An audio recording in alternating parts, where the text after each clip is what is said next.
Belum, belum perkenalan. Masuk begini aja langsung. Dibuka. Hmm. Baik, Assalamualaikum warahmatullahi wabarakatuh.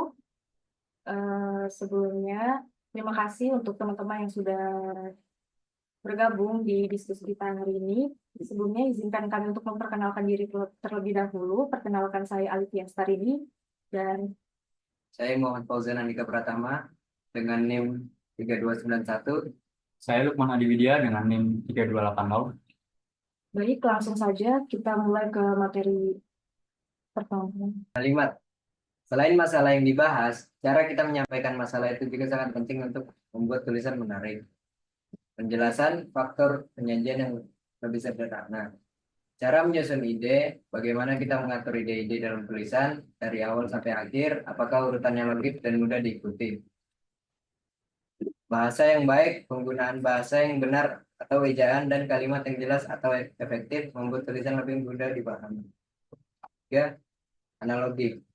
Proses penulisan dapat diibaratkan sebagai membangun sebuah bangunan. Materi tulisan adalah bahan bangunan, sedangkan organisasi, gagasan, dan penguasaan bahasa adalah rancangan dan teknik konstruksi.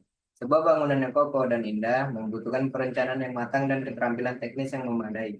Begitu pula dengan tulisan. Agar efektif menyampaikan pesan, diperlukan organisasi gagasan yang baik dan penguasaan bahasa yang memadai. Pengertian. Kalimat merupakan suatu bentuk bahasa yang mencoba menyusun dan menuangkan gagasan seseorang secara terbuka untuk dikomunikasikan kepada orang lain. Dua, kalimat yang baik itu harus bisa mencapai tujuan kita saat menulis. Misalnya, membuat orang paham, tergerak, atau tertarik untuk terus membaca. Jadi, kalau kita mau menulis, kita harus bisa membuat kalimat yang mudah dipahami oleh orang lain. Kalimat itu harus jelas dan menarik supaya orang lain mau membaca tulisan kita sampai selesai. Selain itu, kalimat kita juga harus bisa membuat orang lain merasa sesuatu, misalnya senang, sedih, atau terinspirasi. Kalimat itu seperti sebuah kalimat lengkap yang kita gunakan untuk menyampaikan pikiran kita, baik itu digunakan itu dengan berbicara atau menulis. Dua, dalam wujud lisan, kalimat diucapkan dengan suara naik turun, keras lembut, istilah jeda, dan diakhiri dengan intonasi akhir.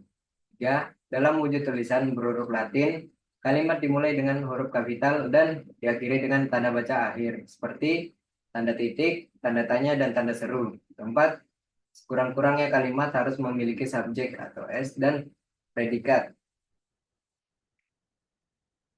Kalimat itu seperti sebuah kalimat lengkap yang kita gunakan untuk berbicara atau menulis. Kalimat bisa kita ucapkan dengan berbagai nada dan diakhiri dengan tanda baca yang berbeda-beda.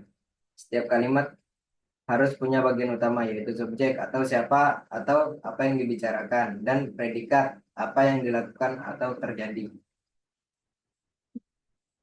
Contoh, berdasarkan predikatnya kalimat dalam bahasa Indonesia ada dua macam. Pertama, kalimat yang berpredikat kata kerja dan kedua, kalimat yang berpredikat bukan kata kerja. Contoh, Universitas Amikom Yogyakarta menyelenggarakan wisuda sarjana di Grand Pacific Hall.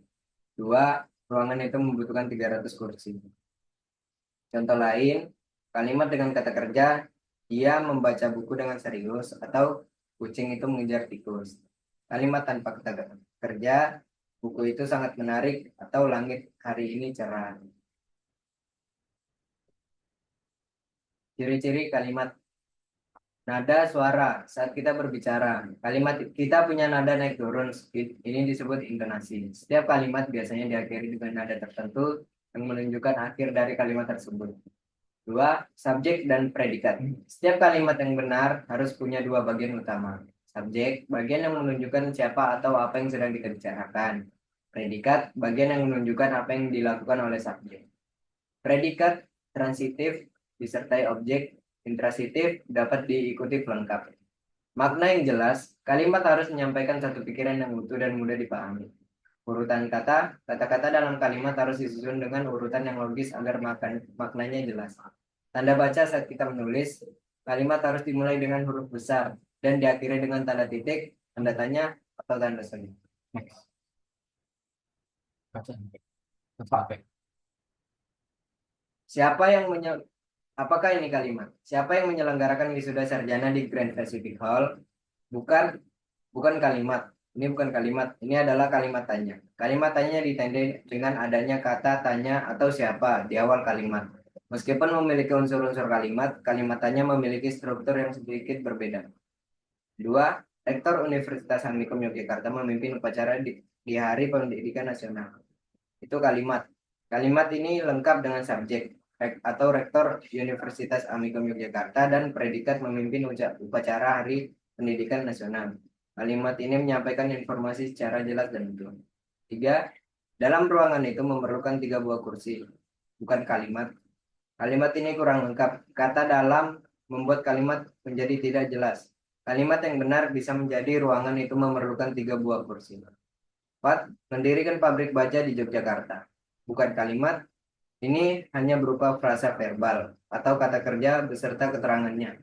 Untuk menjadi kalimat, harus ada subjek yang melakukan tindakan tersebut. Contoh kalimat yang benar, mereka berencana mendirikan pabrik baja di Yogyakarta. 3. Makanan berserat menyehatkan kita. Itu adalah kalimat. Kalimat ini juga lengkap dengan subjek atau makanan berserat dan predikat menyehatkan. Kalimat ini menyampaikan informasi yang jelas dan singkat. Unsur kalimat: subjek, predikat, objek, lengkap, dan keterangan. Ciri-ciri subjek. Subjek. Subjek adalah bagian kalimat yang menunjuk pada pelaku, tokoh, sosok, sesuatu hal, atau suatu masalah yang menjadi pokok pembicaraan. Fungsi subjek membentuk kalimat dasar. Subjek adalah bagian awal dari sebuah kalimat. Ia menjadi fondasi untuk membangun kalimat yang lebih lengkap. Memperjelas makna. Subjek membantu kita memahami dengan jelas siapa atau yang apa menjadi fokus pembicaraan dalam kalimat. Menjadi pokok pikiran, subjek adalah inti dari sebuah kalimat. Semua kata lain dalam kalimat berputar di sekitar subjek. Menegaskan atau memfokuskan makna, subjek membantu kita untuk memusatkan perhatian pada hal yang ingin kita sampaikan. Memperjelas pikiran ungkapan dengan menyebutkan subjek, kita membuat pikiran atau ide yang ingin kita sampaikan menjadi jelas dan terarah. Membentuk kesatuan pikiran, subjek menyatukan semua unsur dalam kalimat satu kesatuan yang memiliki makna. Ciri-ciri subjek merupakan jawaban atas pertanyaan atau siapa, dapat disertai kata ini atau itu, tidak didahului kata depan atau preposisi berupa nomina atau frasa nominal, dapat diingkarkan dengan kata bukan. Subjek adalah bagian penting dalam sebuah kalimat yang menunjukkan siapa atau apa yang sedang kita bicarakan. Berikut penjelasan ciri-cirinya. 1. Merupakan jawaban atas pertanyaan siapa atau apa. Coba perhatikan kalimat ini. Ani sedang membaca buku. Jika kita bertanya, siapa yang sedang membaca buku? Jawabannya adalah Ani. Nah, Ani inilah yang disebut subjek. Dapat disertai kata ini atau itu. Kata ini atau itu sering digunakan untuk menunjukkan subjek. Contoh, buku ini sangat menarik. 3. Tidak didahului kata depan atau preposisi. Kata depan seperti di, ke, dari biasanya digunakan sebelum objek bukan subjek. Contoh yang salah, Ani sedang membaca buku. Yang benar, Ani sedang membaca buku. 4. Berupa nomina atau frasa nominal. Nomina adalah kata benda. Frasa nominal adalah gabungan kata yang berfungsi sebagai kata benda.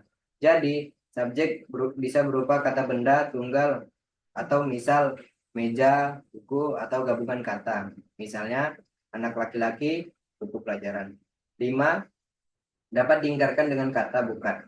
Kita bisa menambahkan kata bukan di depan subjek untuk membuat kalimat negatif. Contoh, bukan Andi yang memecahkan kaca. Di mana subjeknya? Dalam ruangan itu memerlukan 3 buah kursi. Saya makan nasi, ibu membeli sayur, bapaknya pergi ke Solo, di Universitas Amikom sedang dibangun. Dalam ruangan itu memerlukan 3 kursi. Contohnya subjek ruangan itu. Saya makan nasi, subjeknya adalah saya. Ibu membeli sayur, subjeknya ibu. Bapaknya pergi ke Solo, subjeknya adalah bapaknya. Dan di Universitas Amikom sedang dibangun, subjeknya adalah Universitas Amikom.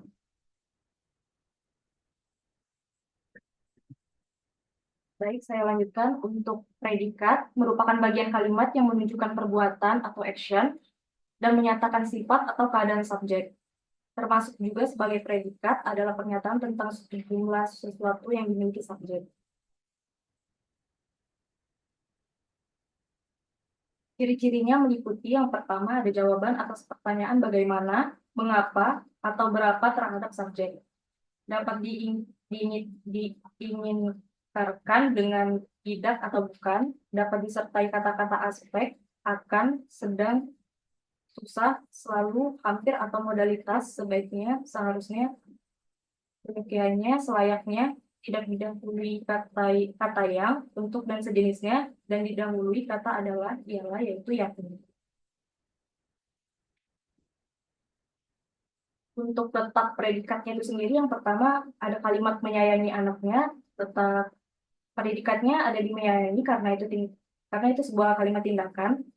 Yang kedua, singa yang menerkam rusa itu di sini tidak ada predikatnya karena ini termasuk kalimat frasa, tapi bisa kita tambahkan menjadi singa yang menerkam rusa itu sangat kuat nih. Sehingga predikatnya ada di kalimat terakhir sangat kuat. Yang ketiga, COVID-19 telah menyebabkan kematian ribuan orang di Indonesia. Predikatnya telah menyebabkan. Yang keempat, pertemuan untuk memilih ketua kelas baru ini tidak ada predikatnya karena ini termasuk kalimat frasa nominal. Maka bisa kita tambahkan menjadi pertemuan itu diadakan untuk memilih ketua kelas baru, maka predikatnya dikata diadakan. Yang terakhir, KPK menangkap korupsi yang menyebabkan kerugian negara. Predikatnya menangkap.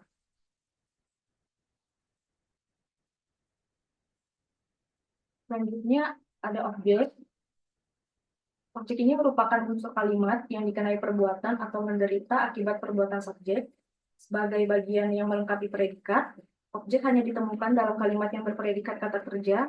Objek tidak dapat didahului predikat, dikarenakan predikat dan objek adalah suatu kesatuan.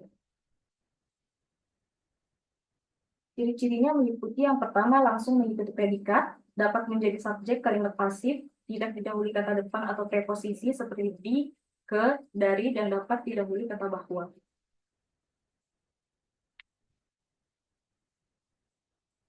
Untuk letak objeknya, yang pertama ekspor non migas mendatangkan.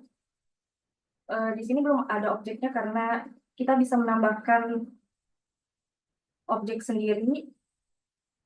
Seperti contohnya ekspor non migas mendatangkan devisa.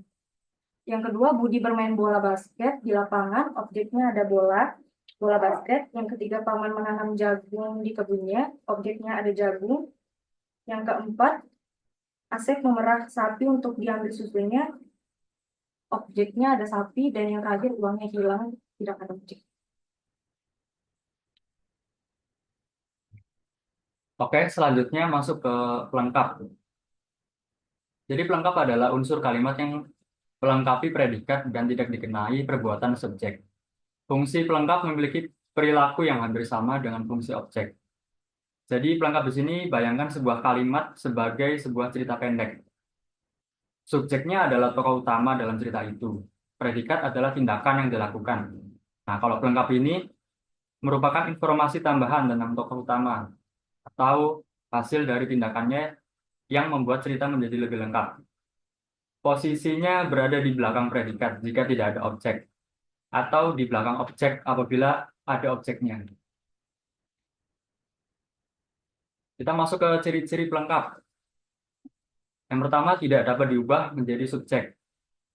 Berbeda dengan objek, pelengkap tidak bisa diubah menjadi subjek dalam kalimat pasif. Supaya lebih jelas, mari simak contoh di bawah ini. Ibu membuatkan adik bubur ayam ketika sakit. Pada kalimat tersebut, yang berperan sebagai pelengkap adalah bubur ayam. Tentu saja bubur ayam tidak mungkin menjadi subjek karena membuat kalimat menjadi tidak sinkron. Yang kedua, dapat berupa nomina, frasa, atau klausa. Ciri selanjutnya dari pelengkap adalah bisa berupa nomina atau kata benda, frasa, maupun klausa. Contoh, ibu membelikan adik sepatu baru. Ibu di sini merupakan subjek, membelikan predikat, adiknya objek, sepatu baru merupakan nomina dan pelengkap. Contohnya, selanjutnya, ayah berpendapat bahwa kita harus bekerja keras. Ayah, objek, berpendapat, predikat, bahwa kita harus bekerja keras, klausa. Contohnya, selanjutnya, para pahlawan itu bersenjatakan bambu runcing. Para pahlawan itu subjek, bersenjatakan, predikat, bambu runcing, frasa nomina. Selanjutnya, di mana pelengkapnya?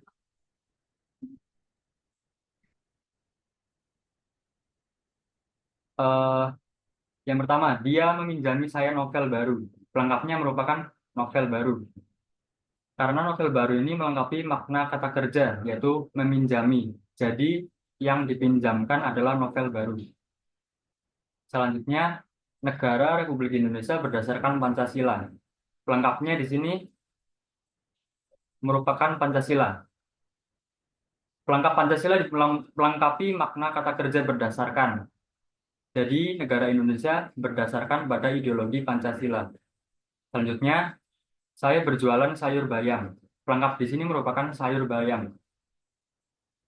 Sayur bayam ini melengkapi makna kata kerja, yaitu berjualan. Selanjutnya, saya menghadiahi ibu baju lebaran. Pelengkapnya, ibu. Ibu di sini merupakan objek. Baju lebaran itu merupakan pelengkap. Saya sering berbicara tentang hal ini. Pelengkapnya merupakan hal ini, karena hal ini melengkapi makna kata kerja, yaitu berbicara. Kalau pelengkap ini posisinya berada di belakang predikat. Jadi pelengkap ini bisa terletak setelah objek atau sebelum objek. Akan tetapi tidak mungkin terletak sebelum predikat.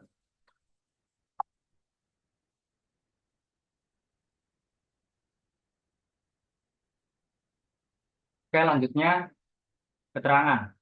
Keterangan adalah unsur dalam kalimat yang berfungsi memberikan informasi tambahan atau penjelasan lebih lanjut mengenai suatu peristiwa, keadaan, atau objek yang telah dinyatakan dalam kalimat utama.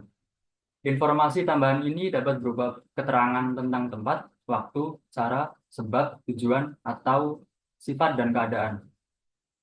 Keterangan tidak bergantung dengan fungsi lain, artinya tidak ada syarat yang mengikat atas hadir tidaknya fungsi keterangan. Jadi keterangan ini bersifat opsional. Keterangan bisa ada atau tidak dalam sebuah kalimat. Jadi kalimat sepenuhnya tergantung pada keinginan pembicara atau penulis untuk memberikan informasi tambahan. Dan keterangan pada kalimat tidak bergantung, maksudnya keberadaan keterangannya tidak memengaruhi keberadaan unsur kalimat lain seperti subjek, predikat, atau objek. Tidak ada syarat mutlak, artinya tidak ada aturan baku yang mengharuskan suatu kalimat harus memiliki keterangan.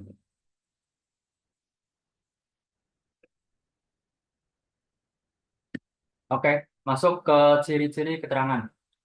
Yang pertama, memberikan informasi tentang waktu, tempat, tujuan, cara, alat, kemiripan, sebab, atau kesalingan.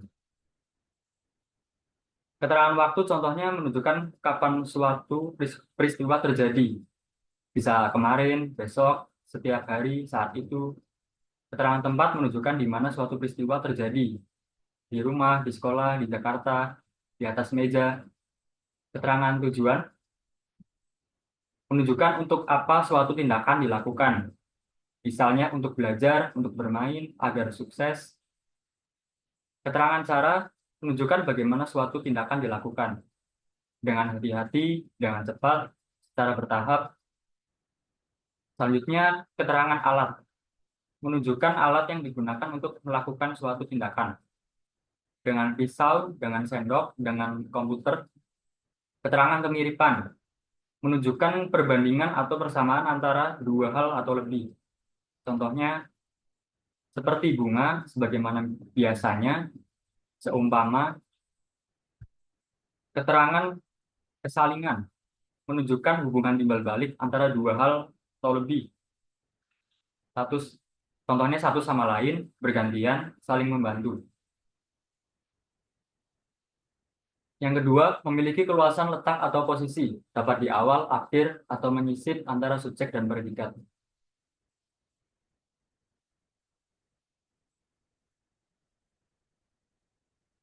Letak keterangan dalam kalimat ini, jadi keterangan memiliki ciri khas, yaitu fleksibilitas. Mereka bisa ditempatkan di awal, di akhir, atau di antara subjek dan predikat. Selanjutnya, didahului kata depan seperti di, ke, dari, pada, dalam, dengan, atau kata penghubung konjungsi jika berupa anak kalimat. Keterangan seringkali didahului oleh kata depan atau kata penghubung konjungsi untuk menghubungkannya dengan kata atau frasa lain dalam kalimat. Beberapa kata depan yang umum digunakan sebagai pengantar keterangan antara lain contohnya di sekolah, ke, dari, pada, dalam, dengan. Contoh kalimatnya, di sekolah saya bertemu teman lama. Dengan rajin, ia belajar setiap hari.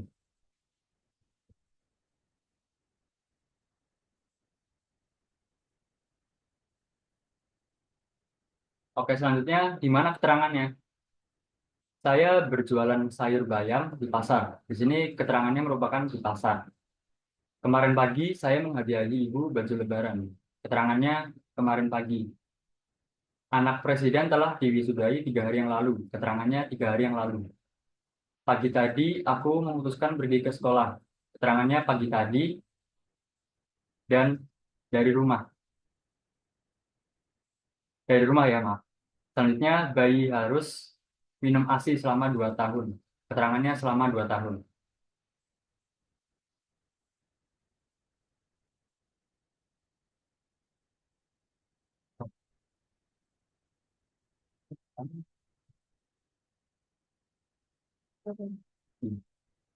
Baik, saya lanjutkan untuk jenis kalimat. Yang pertama ada kalimat tunggal. Kalimat tunggal ini merupakan kalimat yang hanya terdiri dari atas dua unsur inti pembentukan kalimat, subjek dan predikat, dan boleh diperluas dengan salah satu atau lebih unsur-unsur tambahan, objek dan keterangan. Asalkan unsur-unsur tambahan itu tidak membentuk pola kalimat baru. Kalimat tunggal, ayam perokok, susunan pola kalimatnya subjek, predikat, adik minum susu, subjek, predikat, objek, ibu menyimpan uang di dalam laci, subjek, predikat, objek, keterangan. Yang kedua ada kalimat majemuk. Kalimat majemuk ini merupakan kalimat-kalimat yang mengandung dua pola kalimat atau lebih dan mempunyai lebih dari satu subjek atau predikat.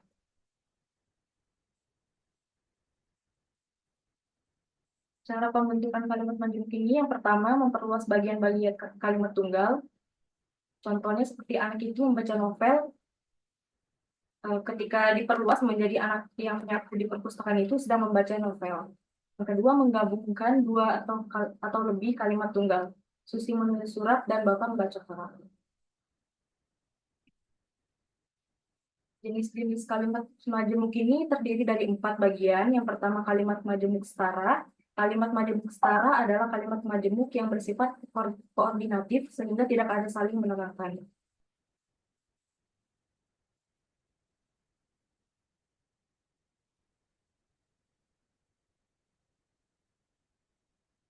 Kita lanjut ya. Jenis-jenis kalimat majemuk setara. Yang pertama, kalimat majemuk setara gabungan. Menggunakan kata hubung dan serta. Contohnya, kami membaca dan mereka menulis. Direktur berdiri, karyawan duduk teratur, dan para nasabah antre. Kalau kalimat majemuk setara gabungan ini, yaitu menghubungkan dua klausa yang saling melengkapi atau menambah informasi. Kata penghubung yang sering digunakan adalah dan, serta, maupun. Next, kalimat majemuk setara pilihan. Kalimat ini menunjukkan adanya pilihan antara dua klausa. Kata penghubung yang sering digunakan adalah atau, ataupun. Contohnya, kamu bisa memilih nasi goreng atau mie ayam. Dia akan pergi ke pantai atau ke gunung. Mereka akan datang ke pesta ataupun tidak. Next, kalimat menjemuk setara perlawanan. Kalimat ini menunjukkan adanya pertentangan atau perbedaan antara dua klausa. Kalimat penghubung yang sering digunakan adalah tetapi, melainkan, namun. Contohnya, cuaca hari ini cerah, tetapi angin bertiup kencang. Dia bukan seorang dokter, melainkan seorang guru. Dia rajin belajar, namun nilainya kurang memuaskan. Next, kalimat menjemuk setara urutan. Kalimat ini menunjukkan urutan atau tahapan dari suatu peristiwa. Kata penghubung yang sering digunakan adalah kemudian, lalu, sesudah itu. Contohnya, ia bangun tidur, kemudian mandi, lalu sarapan. Setelah selesai bekerja, ia pulang ke rumah. Dia menulis surat, sesudah itu mengirimkannya. Next, kalimat menjemuk bertingkat. Kalimat menjemuk ini merupakan kalimat menjemuk yang terdiri dari perluasan kalimat tunggal. Bagian kalimat yang diperluas sehingga membentuk kalimat baru yang disebut anak kalimat. Sedangkan kalimat asal bagian tetap disebut induk kalimat. Jadi kalimat menjemuk bertingkat ini adalah gabungan dua kalimat atau lebih, tetapi salah satu kalimatnya merupakan keterangan atau penjelas dari kalimat utama.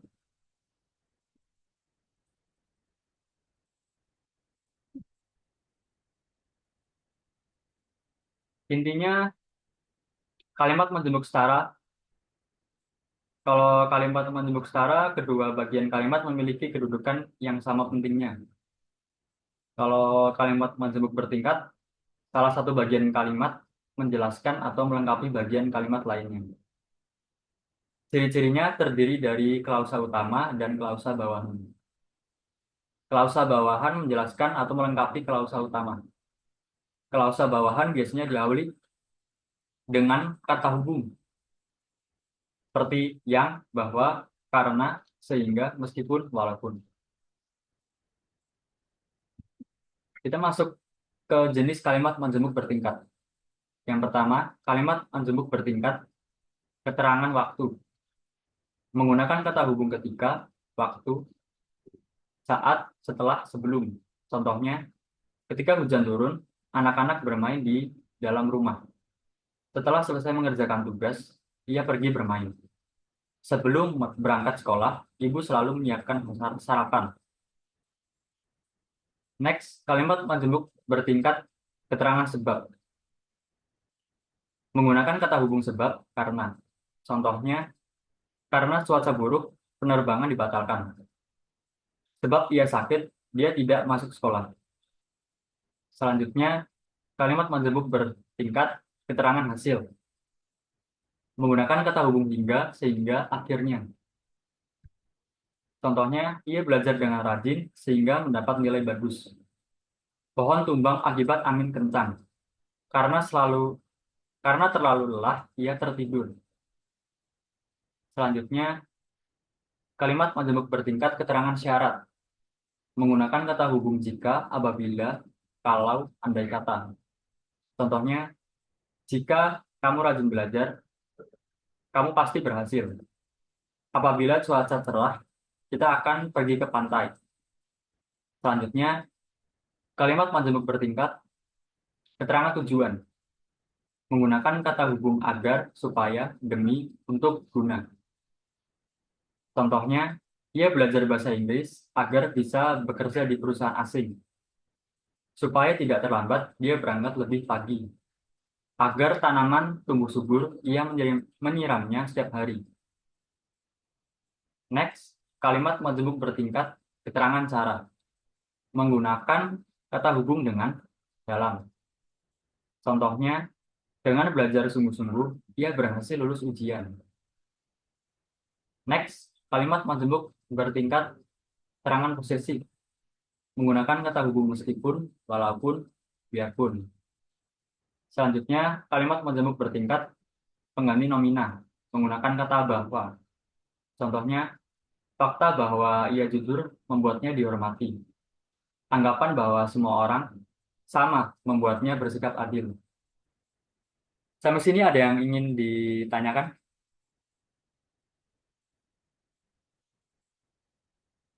Saya mau tanya, Oke, Ardian. tadi kan jenis kalimat ada dua ya, kalimat tunggal sama kalimat majemuk. Nah, itu bedanya apa sih dari kalimat tunggal sama kalimat majemuk tersebut? Terima kasih. Oh iya. Perbedaan antara kalimat tunggal dan majemuk ya. Kalau kalimat tunggal itu kalimat yang hanya memiliki satu klausa atau satu ide pokok. Kalimat tunggal ini biasanya lebih singkat dan sederhana. Ciri-cirinya hanya memiliki satu predikat saja, tidak memiliki kata penghubung. Contohnya, Andi membaca buku, Ibu memasak nasi goreng, kucing itu mengejar kupu-kupu.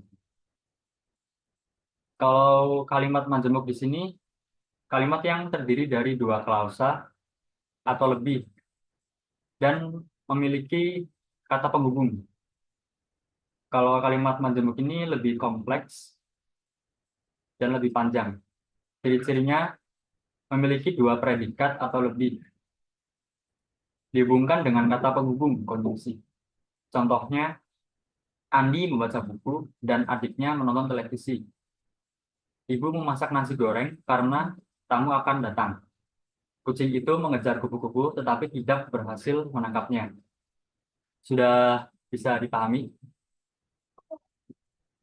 Sudah sangat jelas. Oke. Yang lain ada yang ingin bertanya?